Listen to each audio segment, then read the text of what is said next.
मेरे 3 major agenda items थे। बाकी तो जाहिर है कि आपने डिक्लेरेशन देखी होगी, करीबन 300 से ज़रा कम 292 के करीब पैरास पे वो डिक्लेरेशन है जिस पे हमने इकट्ठे मिलकर काम किया और एग्री किया। और ये जो कम्युनिके है, जो डिक्लेरेशन है, वो करीबन 3 सफ़े की है, उसमें वो उसकी समरी समझ लें। तो मेरा जो था कि एक हम जो गज़ा के ऊपर हमारे मुसलमान बहन भाइयों के साथ जो कुछ हो रहा है उसके लिए भरपूर कोऑपरेशन आपस में करनी और फिर एक भरपूर अंदाज में एक फ़ैसला करना। दूसरा मेरी जो एजेंडा आइटम थी पाकिस्तान के हवाले से, वो जो हमारी कश्मीर, जम्मू एंड कश्मीर की डिस्प्यूट है वो था। और तीसरा जो था, एज ए मुस्लिम एंड एक लीडिंग मुस्लिम कंट्री पाकिस्तान की नुमाइंदगी करते हुए जो इस्लामोफोबिया दुनिया में अरूज पकड़ता जा रहा है और तेज़ी के साथ बढ़ा है, उसके ऊपर बातचीत करनी और इंगेज करना और उन हम ख्याल जो ममालिक हम सारे वहाँ बैठे हैं एक कोई लाया अमल तैयार करना। तो ये 3 मेजर एजेंडा थे। तो अल्हम्दुलिल्लाह हमने तीनों के ऊपर भरपूर अपनी ज़िम्मेदारी पूरी टीम ने निभाई। और ये जो हमारा पहला गज़ा के हवाले से था वो उसका जो क्रक्स है वो मैं अर्ज़ कर देता हूँ कि हमने और ये वहाँ अब पार्ट ऑफ द डिक्लेरेशन और कम्युनिके ये आ चुका है कि immediate end of indiscriminate use of force and inhuman siege of Gaza by Israel, unimpeded flow of humanitarian assistance to the besieged people of Gaza, an immediate and unconditional ceasefire in Gaza, return of displaced Palestinian people to their homeland, accountability for the war crimes committed by Israel with impunity, the UN's Security Council to ensure immediate implementation of Resolution 2728 for cessation of hostilities, earliest resumption of an inclusive, transparent and irreversible peace process to secure the realization of the two-state solution for Palestine, reactivation of OIC Ministerial Committee on Israeli aggression against the Palestinians. Pakistan offered to assist the committee, committee's efforts, and also stoppage of all Israeli settlements in occupied Palestinian territories and relinquishment of all usurped Palestinian properties. ये हमारी core demands थी जो कि इस वक्त declaration और वहाँ की जो कम्युनिके पर जो कि हिस्टोरिक डॉक्यूमेंट है उसमें ये सारी की सारी चीज़ें यानी उसमें रिकॉर्ड हो चुकी हैं। कश्मीर के ऊपर भी और हमने ये भी कहा कि जी उस वक्त तक मिडल ईस्ट में अमन कायम नहीं होगा, जो मेरी तकरीर थी समिट में पाकिस्तान की नुमाइंदगी करते हुए, जब तक एक पैलेस्टीन और का इशू जो है वो हल नहीं होगा, जब तक ये एक इंडिपेंडेंट एक स्टेट के तौर पे इसको दिल से तस्लीम नहीं किया जाएगा, जब तक 1967 जो है 67 के जो बाउंड्रीज थी उसके हवाले से ये पैलेस्टीन वापस नहीं होगा और अल-कुद्स शरीफ जो है वो इसका कैपिटल नहीं होगा। तो ये हमारी कोर जो मैसेजेस थे वो ये थे। और इसी तरह इसी समिट में मैंने कहा कि जिस तरह मुसलमान ममालिक जो हैं वो पैलेस्टीन और गज़ा के लिए जो सिचुएशन है, कोई इंडियन इलीगली हेल्ड जो ऑक्यूपाइड कश्मीर है, जम्मू एंड कश्मीर, वो कोई डिफरेंट नहीं है। वहाँ जो कुछ हो रहा है वो भी करीबन पैरेलल है, यानी इंसानियत के ऊपर वो मज़ालिम जो ढाए जा रहे हैं, जो इनोसेंट हमारे बहन भाई कश्मीरी के ऊपर जो मुजालिम और जो कुछ वहाँ प्रॉपर्टीज़ और डेमोक्रेटिक चेंजेस हो रही हैं, तो उसके हवाले से जो कोर हमारी डिमांड्स कह लें या हमारे मैसेजेस थे वो ये थे कि ये जो मैं उसको रिपीट इसलिए कर रहा हूँ कि एग्जैक्टली हमने वहाँ ये रिकॉर्ड चीज़ें की हैं। Condemned surge in anti-Pakistan rhetoric and Islamophobic narratives by Indian political leaders during the ongoing लोक सभा इलेक्शंस। आपने देखा कि जिस किस्म के वो बयानात दे रहे हैं वो मैं समझता हूँ कि कोई रीजनल पीस एंड सिक्योरिटी के लिए अच्छा ओमन नहीं है। We called upon OIC to convince India, number 1, revoke its unilateral and illegal actions of 5th August 2019 and the subsequent steps.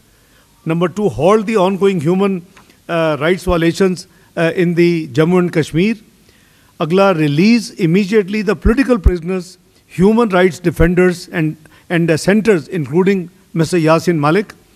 Next, provide solemn assurances that it will not change the occupied territories' demographic composition and not allow non-Kashmiris to acquire voting rights, property or residence in Jammu and Kashmir. Next, repeal its draconian emergency laws and withdraw its heavy military presence from Kashmiri cities, towns and villages. Second last, provide unhindered access to UN, OIC and international media to report on the situation in Indian illegally occupied Jammu and Kashmir. And lastly, implement fully the relevant UN Security Council resolution and allow the Kashmiris to freely exercise their right to self-determination through a UN supervised plebiscite. ये हमारा core वहाँ focus था, core messages थे। और इस हवाले से मैं आपको एक और चीज़ अर्ज़ करूँ कि OIC के 11 कॉन्टैक्ट ग्रुप्स हैं OIC के अम्ब्रेला के नीचे, जिसमें एक ग्रुप है OIC contact group on Jammu and Kashmir. पिछले काफ़ी सालों में समिट जब हुए हैं तो इस कॉन्टैक्ट ग्रुप की कोई मीटिंग नहीं हो सकी और इस दफ़ा भी किसी कॉन्टैक्ट ग्रुप की मीटिंग नहीं हुई। लेकिन अल्हम्दुलिल्लाह हमारे डेलीगेशन ने जो मेरी जिम्मेदारी थी, हमने right from the first meeting with the United अपना OIC सेक्रेटरी जनरल के साथ ये टेकअप किया कि हम ये रिक्वेस्ट करते हैं ये और इंसिस्ट करते हैं कि समिट के साइड लाइन के ऊपर ये OIC contact group Jammu and Kashmir की मीटिंग होनी चाहिए। उसके लिए जो हमारे क्लोज ब्रदरली ममालिक हैं, सऊदी अरेबिया है, तुर्की है, मलेशिया है, अपना गैम्बिया इटसेल्फ और सोमालिया, कई मुल्कों से उनके जो फॉरेन मिनिस्टर्स थे उनके साथ मेरी जो बायलैटरल मीटिंग हुई उन पर भी मैंने इस पे ज़ोर दिया।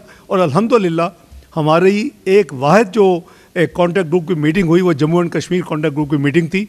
उसमें जो उसके मेंबर ममालिक हैं उन्होंने उसको अपना अटेंड किया।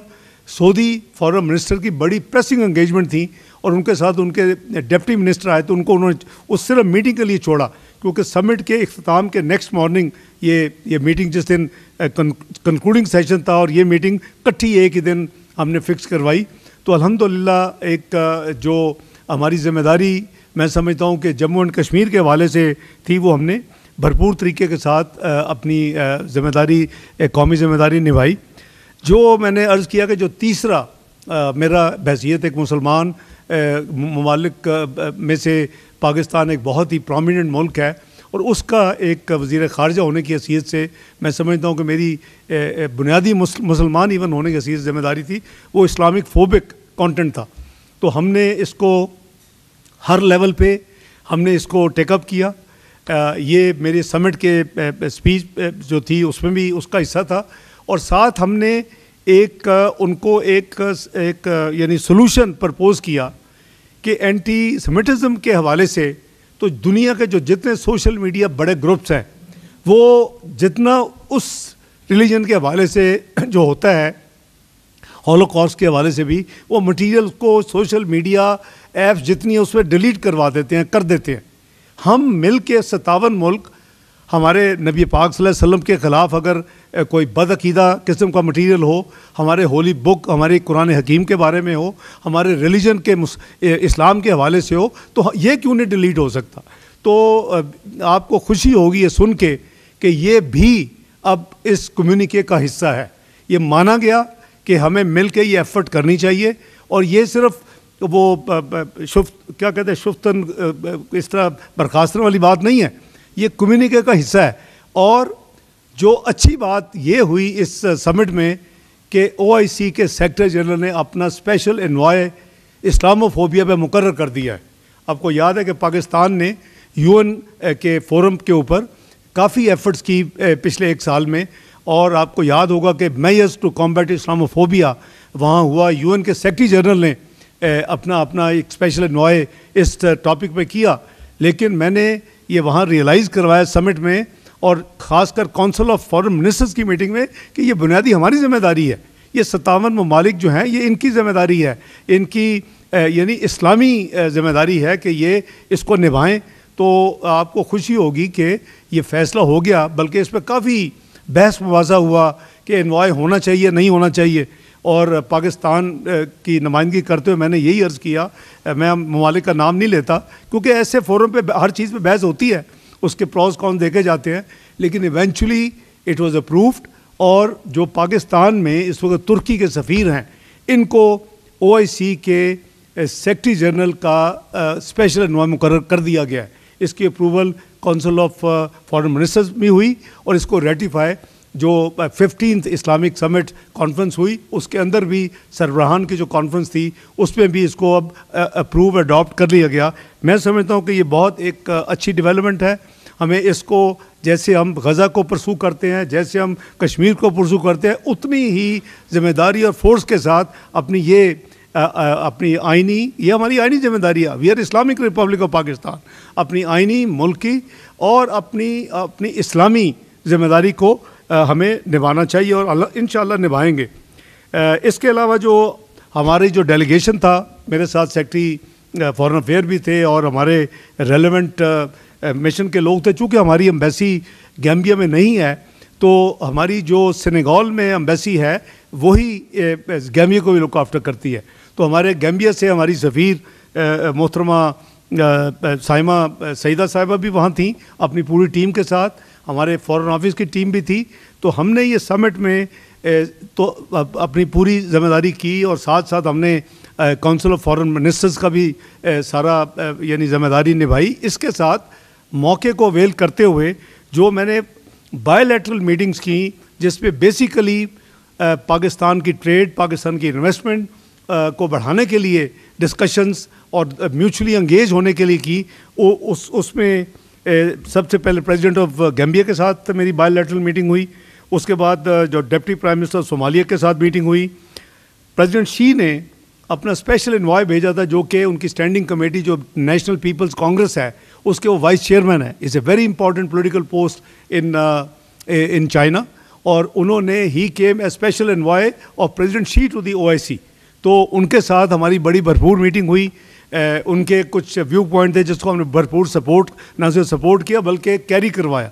और वो बहुत उस पर पाकिस्तान के मशहूर थे। सेक्रेटरी जनरल OIC मैंने आपको बताया। और जो फॉरेन मिनिस्टर के साथ जिनके मेरी मीटिंग हुई उसमें Saudi Arabia, Turkey, Kuwait, Egypt, Azerbaijan, Gambia, Niger और कतर, ये वो ममालिक थे जिनके साथ ये करीबन 12 हमारी 4 मीटिंग जो यानी डिप्टी प्राइम मिनिस्टर या प्रेसिडेंट या स्पेशल एनवॉय, वो 4 और 8 फॉरेन मिनिस्टर्स के साथ मीटिंग्स हुई। इस पर हमारी मोफा की जो टीम थी मेरे साथ और जो सेनेगल से हमारी एम्बेसी के सारे लोग थे, एम्बेसडर साहिबा समेत, हमने अल्हम्दुलिल्लाह बड़ी प्रोडक्टिव और बड़ी मीनिंगफुल मीटिंग्स हुई। तो इसके अलावा हमने एक साइन किया है, आपने देखा होगा कि पाकिस्तान काफ़ी ममालिक के साथ बायलैटरल पॉलिटिकल कंसल्टेशंस के हवाले से BPC जैसे कहते हैं, वो MOU बहुत मुल्कों से साइन हुआ है। गैम्बिया के साथ हमारा नहीं था, तो फिर ये जो था MOU वो मैंने और उनके फॉरेन मिनिस्टर ने, गैम्बिया ने, ये इस मौके के ऊपर किया, जो कि यहाँ फिर इंशाअल्लाह कैबिनेट को रेटिफाई करेगी। और ये हमारी दूसरे ममालिक की तरह इनके साथ भी ये हमारी बायलैटरल पॉलिटिकल कंसल्टेशंस, वहाँ भी बहुत स्कोप है। मुल्क छोटा है, इस्लामी है, लेकिन वहाँ भी बहुत स्कोप है कि वो हर चीज़ जो है किसी और मुल्कों से आ रही है, हमारे बिजनेसमैन उसका बहुत फ़ायदा उठा सकते हैं। तो एट दी एंड ये जो उसका नेट जो रिज़ल्ट था वो था कि जैसे मैंने अर्ज़ किया कि फ़लस्तीन के ऊपर रेजोल्यूशन अल्हम्दुलिल्लाह अडॉप्ट हुई कंसेंसस के साथ। OIC कॉन्टैक्ट ग्रुप कश्मीर के ऊपर मीटिंग अल्हम्दुलिल्लाह, सिर्फ वाहिद कॉन्टैक्ट ग्रुप की मीटिंग इस मौके के ऊपर जो 5 जो मई था, जिस दिन कंक्लूडिंग सेशन था हमारा समिट का, उस दिन वो भी हुई।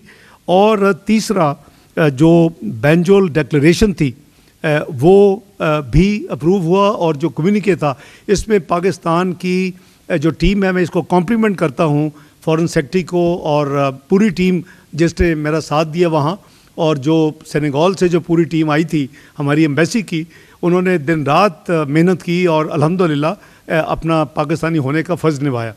तो मैं सिर्फ चाहता था कि मैं आगे भी मेरी कोशिश होगी मुस्तकबिल में भी कि ऐसी को विज़िट्स हों तो आपको कॉन्फ्रेंस में लिया जाए वापस आके, जैसे मैं एज फाइनेंस मिनिस्टर भी फ्रीक्वेंटली आप लोगों से इंटरेक्शन करता था, आपको अपडेट रखता था, तो कई चीज़ें आप नज़र से गुजर भी होंगी, कई चीज़ें आपने मिस भी की होंगी। तो दिस इज़ दी यानी ब्रीफ समरी जो हमारी world economic forum and 15th OIC Islamic summit conference in Gambia. तो विद दीज वर्ड्स बहुत शुक्रिया। अगर कोई सवाल करना हो तो मैं हाज़िर हूँ। अस्सलाम वालेकुम, अनवर अब्बास साहब।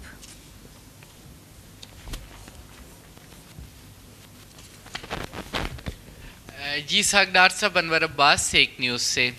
मुझे आपसे ये जानना है कि उमर अयूब साहब ने रिसेंटली एक दावा किया है कि फॉरेन ऑफिस की एडवाइस पे उनकी अमरीकी सफीर डोनाल्ड आर्मिन ब्लूम से मुलाकात हुई। क्या आप इसकी तस्दीक कर सकते हैं? शुक्रिया। जी देखिए ख़वातीनो हज़रात, मैं समझता हूँ कि फॉरेन ऑफिस जो है वो उसका जो एक ज़िम्मेदारी है वो जो डिप्लोमेटिक रिलेशंस के हवाले से और जो उनकी ज़िम्मेदारियों में जो काम है वो उनको बिला तफरीक उसको चाहिए कि वो उसको अपना अदा करें। मैं ऑब्वियसली एक पॉलिटिशियन हूँ, अपनी ज़िम्मेदारी मेरी है इस हुकूमत के जो मुझे पोर्टफोलियो दिया है फॉरेन मिनिस्ट्री, और उसके अलावा जो मेरी ज़िम्मेदारी डिप्टी प्राइम मिनिस्टर के हवाले से ऐड हुई है।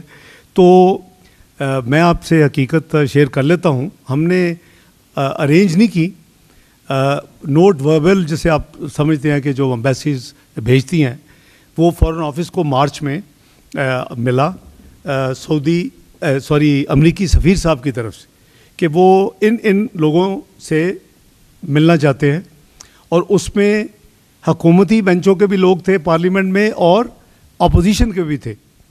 मैं समझता हूँ कि हमारी हुकूमत की ये एक बड़ी पॉजिटिव बात है कि हमने ये नहीं कहा कि ये मिलें या ये ना मिलें, और वो मनोअन जो जिनको मिलना चाहते थे हमें कोई इतराज़ नहीं। आफ्टर ऑल वो उनको अपोजिशन लीडर पार्लियामेंट में वो नॉमिनेट हुए हैं, अपनी स्ट्रेंथ के हवाले से नोटिफाई हो चुके हैं। ये अलहदा बात है कि कभी वो हमारे साथ भी थे, वो कभी मेरे जूनियर होते थे, वो पॉलिटिकल एफिलिएशन ए पार्ट, लेकिन मोफा ने अपनी ज़िम्मेदारी जो है वो निभाई है, और इसमें मुझे कोई यानी नहीं है रिजर्वेशन टू कंफर्म।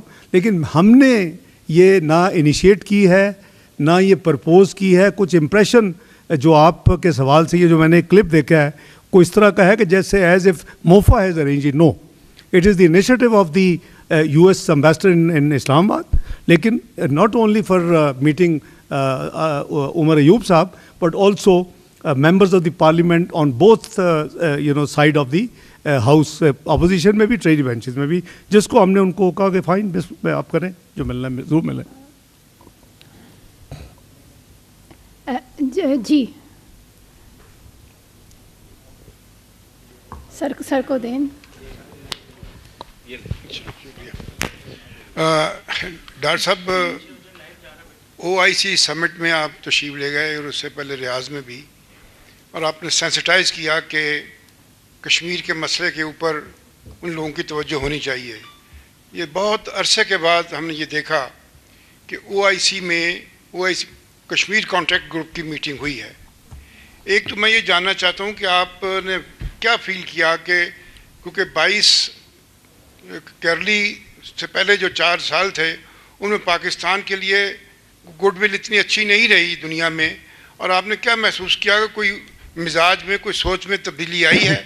और जो सवाल है वो ये है कि आपने उनसे एग्री किया कि ये जो सोशल मीडिया प्लेटफॉर्म हैं इनके ऊपर जिस तरह सेक्युलरिज्म के ख़िलाफ़ वो पूरी दुनिया या वेस्ट लड़ता है, और आप इस्लामोफोबिया के सब्जेक्ट पे उनसे कंटेस्ट करेंगे, उसके लिए मॉडलिटीज़ क्या तय हुई हैं, किस तरीके से आप उसके ऊपर एक्शन लेंगे? शुक्रिया।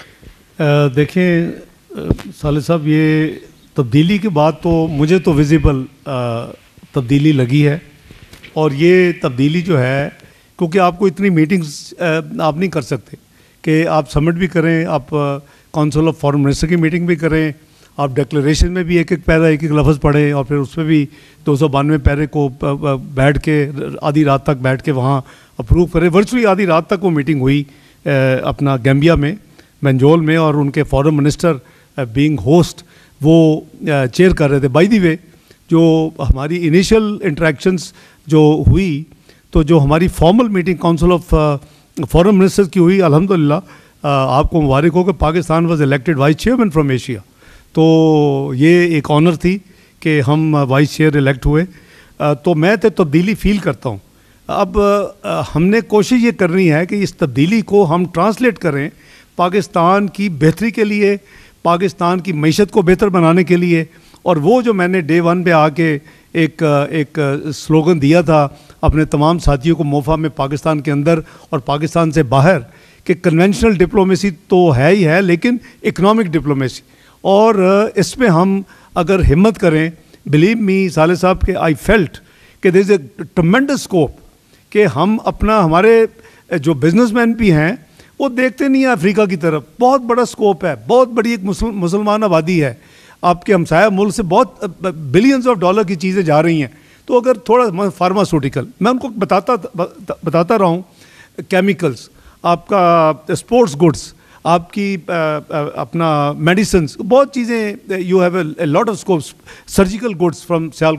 तो वो मानते हैं, वो कहते हैं भी आप हमारे साथ, आपके मुल्क, अब हमारा है कि इनको जैसे हम सऊदीया के साथ कर रहे हैं, अगर हम एक टारगेट बना लें कि हमने करंट अकाउंट डेफिसिट, जो कि पाकिस्तान की वन ऑफ द टू यानी ट्विन डेफिसिट है, लेकिन ये ज़्यादा तकलीफ दे है क्योंकि करंट अकाउंट डेफिसिट आपका फॉरेन करेंसी का है और वो आप खुद प्रिंट नहीं कर सकते, उधार ही ले सकते हैं फॉरेन करेंसी जितनी आपकी साल का डेफिसिट होगा। इसी वजह से इसको ख़त्म करने के लिए आपको अपनी एक्सपोर्ट्स बढ़ानी पड़ेंगी, आपको अपनी मैन पावर एक्सपोर्ट करनी पड़ेगी ताकि रेमिटेंसेस में इजाफा हो, और अल्लाह के फल से बहुत स्कोप है, मुझे बहुत है। दूसरा जो आपने फरमाया कि सोशल मीडिया प्लेटफॉर्म्स वगैरह, देखिए ये आई एम श्योर कि एंटी सेमिटिज्म के हवाले से एक दिन में नहीं हुआ होगा।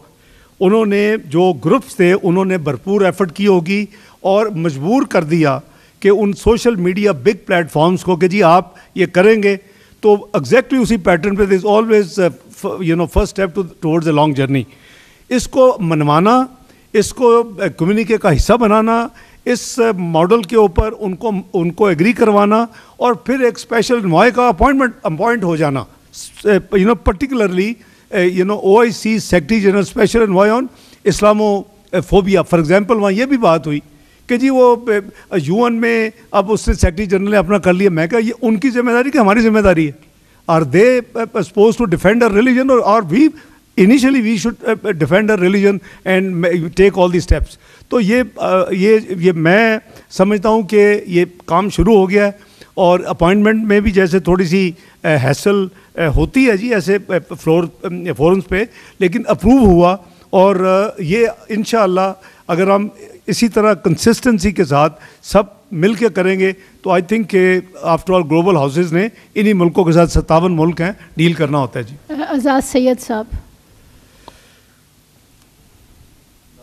मेरे दो सवाल हैं, एक डोमेस्टिक पॉलिटिक्स के हवाले से, एक फॉरेन रिलेशंस के हवाले से। डॉक्टर साहब एक बताइए कि आप ज़ाहिर पाकिस्तान को पूरी दुनिया में रिप्रेजेंट करते हैं, और जब से आप फॉरेन मिनिस्टर और बाद में डिप्टी प्राइम मिनिस्टर बने हैं तो आपकी बहुत सारे लोगों से मुलाकात हुई इंटरनेशनल फोरम पे। तो पाकिस्तान ने एक्स सर्विसेज को बंद कर रखा है, जिससे फ्रीडम ऑफ एक्सप्रेशन के हवाले से एक बहुत बड़ा चैलेंज है और पाकिस्तान के ऊपर सवालात उठ रहे हैं। तो काइंडली इसके बारे में कुछ शेयर करेंगे एज डिप्टी प्राइम मिनिस्टर के एक्स के हवाले से क्या पॉलिसी होगी आपकी। दूसरी ये बताइए कि पाकिस्तान के एक former prime minister Shahid Khaqan Abbasi, उन्होंने गंदम के हवाले से जो हालिया मीडिया के ऊपर हेडलाइंस चल रही हैं, उन्होंने कहा कि आपसे पूछा जाए क्योंकि आप ECC के हेड थे और आपने डिसीजन लिया था।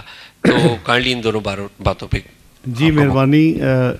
आपने आज़ाद सैयद साहब जो पहला फरमाया फ्रीडम ऑफ एक्सप्रेशन के हवाले से और एक सर्विसमैन, देखें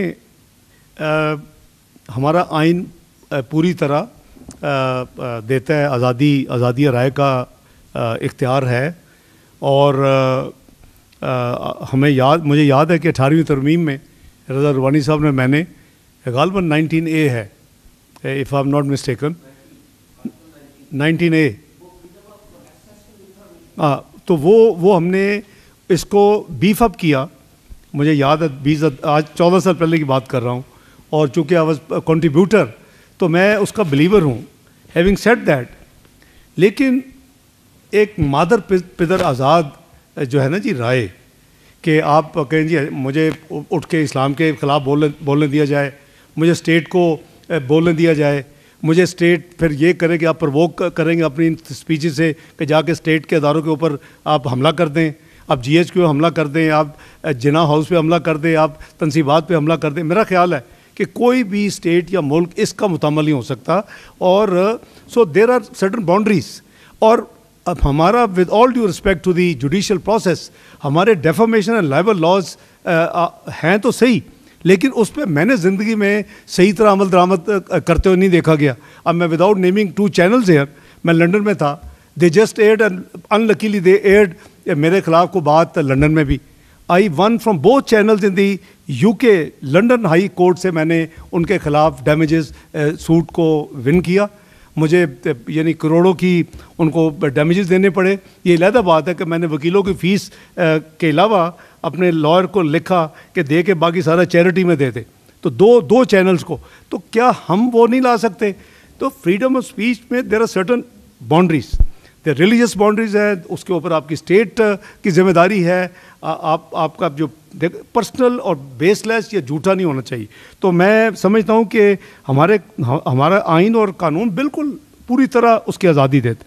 जो आपने दूसरा सवाल किया, ये शायद खाका नवाई साहब वाला, मैंने भी जो सोशल मीडिया ज़ाहिर आता है जब वाइल आई वाज ट्रैवलिंग, तो वो मुझे फ्रैंकली उनकी एग्जैक्ट बात समझ नहीं आई कि क्या वो ये कह रहे हैं कि मुझसे पूछा जाए कि ECC में कैसे होता है, या वो ये कह रहे हैं कि ECC में जो इनिशियल इम्प्रेशन कुछ ट्वीट से मुझे लगा कि शायद if I have given that permission. तो सबसे पहले तो मैं कैटेगोरिकली ये क्लियर कर रहा हूँ कि 9 अगस्त की रात को जब हमारी हुकूमत 2023 में मियाँ शहबाज शरीफ साहब की क़यादत में वज़ारत उज़्मा में ख़त्म हुई और उन्होंने 2 दिन पहले ख़त लिख के उसको ख़त्म किया, तो मैंने कोई ECC की किसी भी अपना मीटिंग में वीट की परमिशन की इजाज़त नहीं दी, नंबर 1।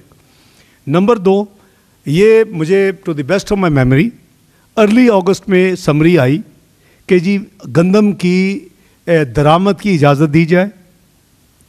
शाहिद खाकान अब्बासी साहब 14 जून तक ECC के मेंबर थे। आपको याद होगा कि वो काबीना का हिस्सा नहीं बने, लेकिन शाहिद साहब एनर्जी कमेटी के चेयरमैन थे और उस कैपेसिटी में he was member of the economic coordination committee of the cabinet. तो जो कैबिनेट कमेटी मैंने सितंबर 2022 से 14 जून तक की मैंने चेयर की, उसमें शाहिद खाकान साहब was a member of that ECC। 14 जून को उन्होंने अपनी कोई ज़ाती मसरूफियात या रीज़न्स की वजह से मुझे एड्रेस टू मी उन्होंने मुझे रिज़ाइन दिया और एक्नॉलेज किया और शुक्रिया अदा किया कि द ट्रस्ट रिपोज्ड इन हिम। वो ओरिजिनल मैंने प्राइम मिनिस्टर शहबाज शरीफ साहब को भिजवा दिया और उसके बाद वो नहीं थे। 14 जून के बाद की ये गंदम की समरी है, और अगस्त में के शुरू में फर्स्ट वीक में जहाँ तक मुझे याद है, या एंड ऑफ फर्स्ट वीक, तो उस पर यह समरी ज़रूर आई थी और इसको मैंने अप्रूव नहीं किया था, क्योंकि जो रेलेवेंट स्टेक होल्डर्स थे और जो अदारे थे और जो मिनिस्ट्री थी वो मुझे सेटिस्फाई नहीं कर सकी थी, या चेयरमैन ECC, कि वाकई पाकिस्तान को इतनी गंदम की ज़रूरत है। तो इस वजह से मैं categoric with any fear of contradiction ये आपको क्लैरिफाई कर रहा हूँ कि वो समरी जो ECC मैंने 9 अगस्त तक चेयर की उसमें कोई अप्रूवल नहीं था। और तीसरा, मैं समझता हूँ कि वज़ीर-ए-आज़म मियाँ मोहम्मद शहबाज शरीफ साहब ने एक इसके ऊपर एक कमेटी बना दी हुई है, और आई वुड रिक्वेस्ट के जब उसकी रिपोर्ट आए इसको पब्लिक किया जाए, क्योंकि जो मैंने नंबर्स जो देखे हैं सोशल मीडिया में, करीबन 3.6 मिलियन मैट्रिक टन्स इंपोर्ट हुई है, 3.599 इस तरह का नंबर है। तो ये रिपोर्ट मैं समझता हूँ कि कौम की अमानत है, कौम से शेयर होनी चाहिए क्योंकि ठीक है प्राइवेट सेक्टर ने भी अगर की है तो आफ्टर ऑल हमारी फॉरेन एक्सचेंज जो है वो बड़ी स्केर्स थी, ख़ासकर उस ज़माने में। तो मैं आपको बड़ी अब मैंने जैसे कहा, मुझे नहीं पता कि जनाब मेरे वो कोलीग भी रहे हैं, वो 2017 तक उस वक्त भी ECC के मेंबर थे, ही वॉज पेट्रोलियम मिनिस्टर। बाद में वो थोड़े अरसा मैंने उनके साथ एज द प्राइम मिनिस्टर भी काम किया, को 3-4 महीने, और उसके बाद फिर वो दोबारा मेरे ECC के मेंबर थे। उनसे बड़ा एहतराम का रिश्ता है, और शायद वो ये यानी उनका कहना ये हो कि मैं ये नहीं एक्सप्लेन करूँ, तो मैं दोनों चीज़ें एक्सप्लेन कर दी हैं कि ECC अप्रूव ज़रूर करती है, और फिर ECC का फाइनल अप्रूवल होता है कैबिनेट आफ्टर ये जो है ना जी आपका एक सुप्रीम कोर्ट का फैसला हुआ है कि ये जो फैसले हैं, पहले होता था कि ECC के फैसले पर फाइनल ये काबीना को जाते थे फॉर इंफॉर्मेशन ओनली, लेकिन सुप्रीम कोर्ट के एक पॉइंट के ऊपर आ गया कि नहीं, जो काबीना है federal government is prime minister and the federal ministers. तो उसके बाद ECC हो या कोई भी कैबिनेट कमेटी हो, चाहे वो लेजिस्लेटिव केसेस की हो, चाहे वो प्राइवेटाइजेशन की हो, चाहे वो कोई भी हो, उसके जो फैसले वो करती है वो फिर काबीना को जाते हैं और काबीना उसको फाइनल तस्दीक करती है और मोहर लगाती है। तो उनके जाने के बाद ये मैं क्लैरिफाई कर रहा हूँ कि कोई हमने ऐसी समरी, मैं जब 9 अगस्त तक था तो अप्रूव नहीं की थी, बाकी हकीकत आ जाएगी जी। Rashida Sial. Thank you sir. Rashida Sial अब तक टीवी से। सर मिनिस्टर साहब, पहले तो मैं ये जानना चाहूँगी कि सऊदी क्राउन प्रिंस MBS के पाकिस्तान के विज़िट के हवाले से कहा जा रहा है कि नेक्स्ट वीक का उनका विज़िट ड्यू है, इस हवाले से बता दीजिए। सेकेंडली कुछ ख़बरें और इतलात मीडिया पर चली कि एक सियासी लीडर को ये टास्क दिया गया है कि वो हिंदुस्तान के साथ दोस्ती करवाए, इस हवाले से आपका कमेंट चाहिए। Thank you. देखिए, 2 सवाल मोहतरमा आपने किए हैं। एक तो सियासी आपने कहा कि किसी लीडर को टास्क दिया कि दोस्ती करवाए, कोई ऐसा टास्क नहीं है।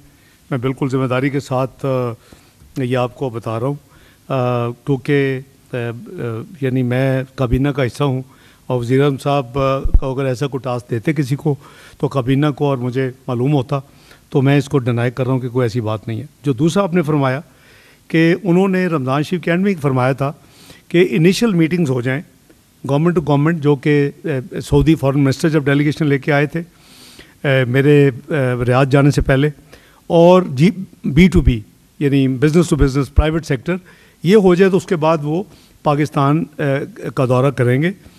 वो दौरा इंशाल्लाह ड्यू है।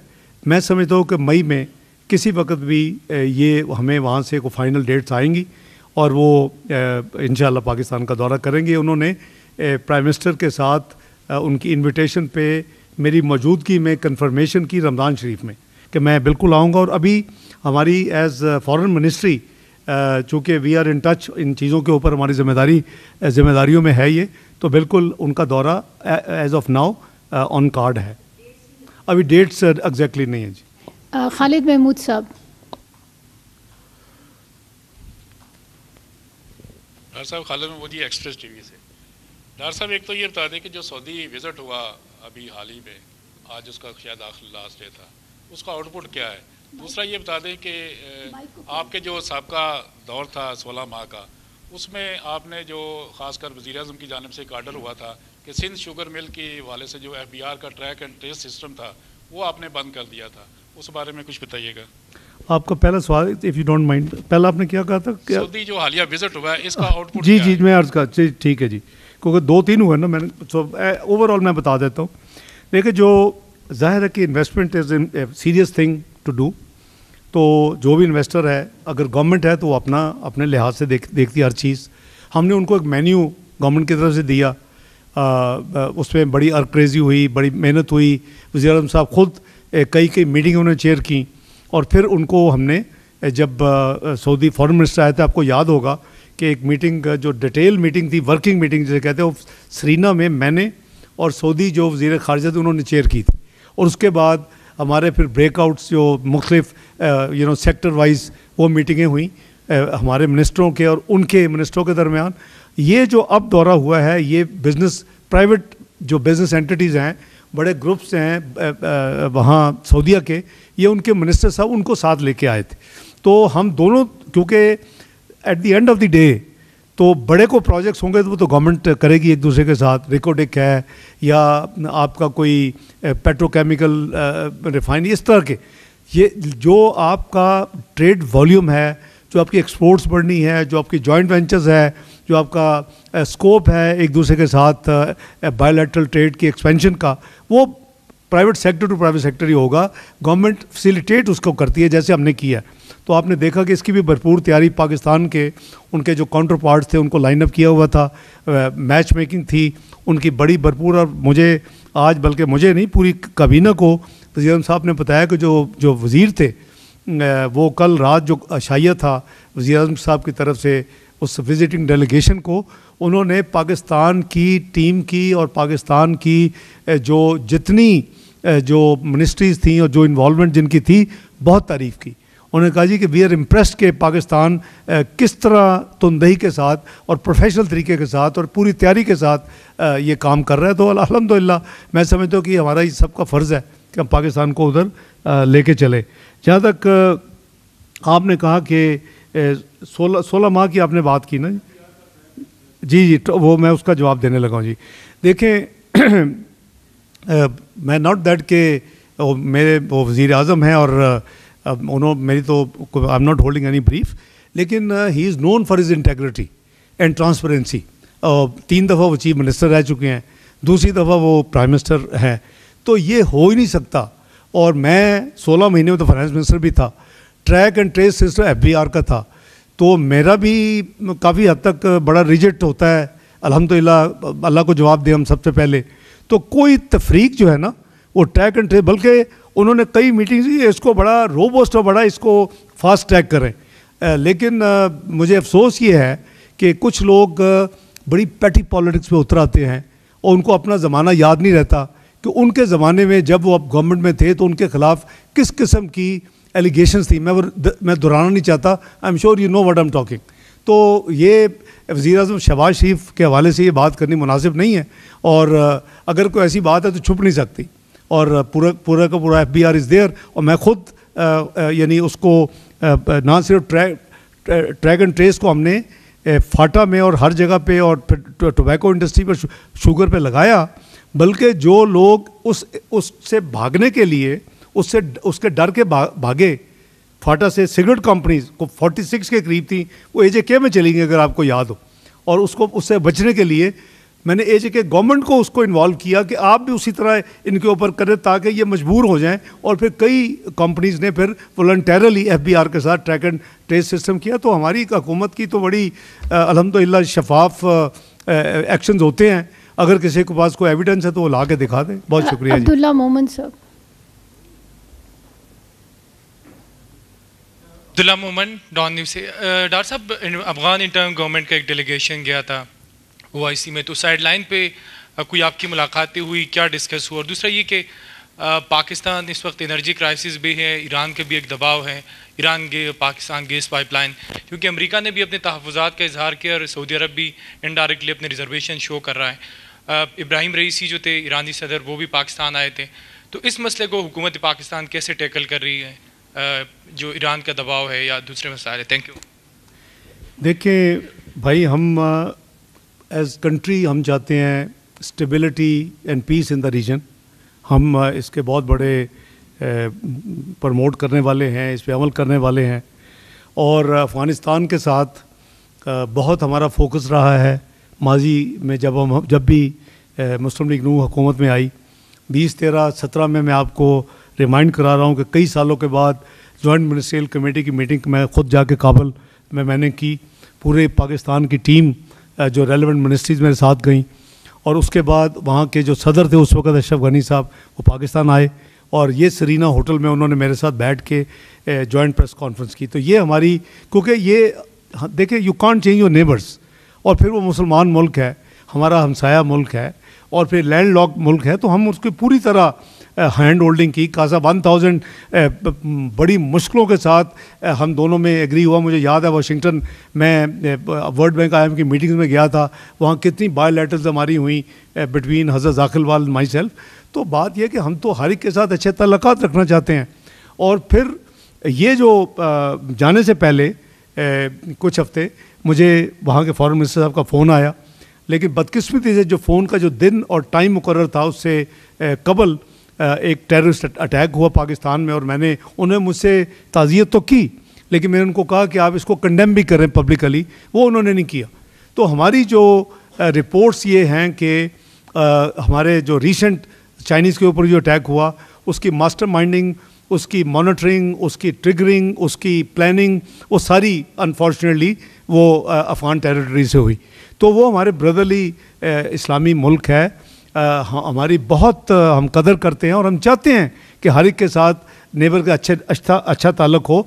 और जो आपका स्पेसिफिक सवाल था, मेरी IAJ के साथ जो इंटरिम अफ़गान गवर्नमेंट है उनके डेलीगेशन के साथ मेरी गैम्बिया में मैंने गिनवा दी है जो मेरी 12 बायलैटरल्स हुई हैं। इससे ज़्यादा मुमकिन ही नहीं था, 3-4 से ज़्यादा नहीं हो सकती, लेकिन मेरी उनके साथ कोई, मैंने बाय द वे उनका कोई जो डेलीगेशन है वो देखा भी नहीं है। आप कह रहे हैं तो मैं मान लेता हूँ, मेरी वहाँ जितनी कोई 18 घंटे 19 घंटे 24 घंटे में हर दिन एक्टिविटी थी, हर वक्त और हर जगह मेरी डेलीगेशन की मेरी, तो अगर वो कहीं होते तो ज़रूर देखता। मैंने नहीं देखा, हो सकते आए हों, लेकिन मेरी उनके साथ कोई एंगेजमेंट नहीं हुई। दूसरा, आपने एनर्जी की बात की और आपने ईरान पाकिस्तान गैस पाइपलाइन की बात की। देखें, अमेरिका का कहता है और दूसरे ममालिक का कहते हैं, हमने अपने इंटरेस्ट को वॉच करना है, हमने अपनी कमिटमेंट्स को देखना है, हमने पाकिस्तान के इंटरेस्ट को सामने रख के हुकूमत ने फैसले करने हैं कि जी हम क्या करेंगे, कब करेंगे, कैसे करेंगे। It can't be dictated on us, और ना ही हम किसी की जो है वो क्या कहते हैं उसको वीटो इस्तेमाल किसी को करने देंगे। पाकिस्तान इज़ सॉवरन कंट्री, और हम जिस तरह दूसरों की सॉवरेनिटी को रिस्पेक्ट करते हैं, वी एक्सपेक्ट कि हर बंदा जो हर मुल्क जो है वो पाकिस्तान की सॉवरेनिटी को रिस्पेक्ट करे और उसको उसकी इज़्ज़त और तौक़ीर करे डिग्निटी के साथ। तो इसका फ़ैसला जो है वो ज़ाहिर है कि हुकूमत इसके हवाले से करेगी। आपने देखा कि जब सदर साहब तशरीफ़ लाए थे ईरान के, जो एक जनवरी में जो एक वाक़या हुआ था, वो काफ़ी हद तक चूँकि उनके फॉरेन मिनिस्टर आ गए थे, वो एक मुल्क के ख़िलाफ़ नहीं था, वहाँ के कुछ टेररिस्ट ने वो काम किया और हमने भी फिर उनको, हमारे भी जो अदारे हैं उन्होंने फिर भरपूर काउंटर जवाब भी दिया। तो आपने देखा कि सदर जो ईरान थे, बड़े पुरखुलूस उनकी विज़िट थी, हमारे बड़े प्यार के उनके साथ तमाम मीटिंग्स और डायलॉग्स हुए। तो मेरा नहीं ख्याल कि ये एक इशू है, इसकी काफ़ी कॉम्प्लिकेशंस हैं, ये आज की नहीं है, ये बहुत पुरानी है। और इसमें जो आपने कुछ रेफ़र किया दूसरे ममालिक की सैंक्शन, वो चीज़ें, इस सारी चीज़ों को पाकिस्तान के इंटरेस्ट में जो होगा वो ये हुकूमत इंशाअल्लाह मियां शहबाज शरीफ साहब की क़यादत में करेगी। बहुत शुक्रिया। आई थिंक सॉरी क्या जी, आप बड़े अक्लमंद हैं, आप जो मर्जी इंटरप्रेट कर लें। Thank you very much. जी, मेरी चाइनीज़ मेरे काउंटर पार्ट जो है फॉरेन मिनिस्टर साहब की मेरी इनविटेशन मुझे आई हुई है और उनके साथ हमारी डेट्स तय हो गई हैं। मेरी वहाँ 13, 14, 15 स्ट्रेटजिक डायलॉग अपने काउंटर पार्ट और उनकी जो लीडरशिप है उनके साथ है। और मेरे मैसेजेस जो हैं, जो प्रेसिडेंट शी के एनवॉय के तौर पे OIC पे आए थे, ना सिर्फ उनके साथ तफसील से मुलाकात हुई, मैसेजेस भी एक्सचेंज हुए उनकी लीडरशिप के हवाले से। तो इंशाअल्लाह 13, 14, 15 है और 16 को वापसी इंशाअल्लाह। बहुत शुक्रिया जी।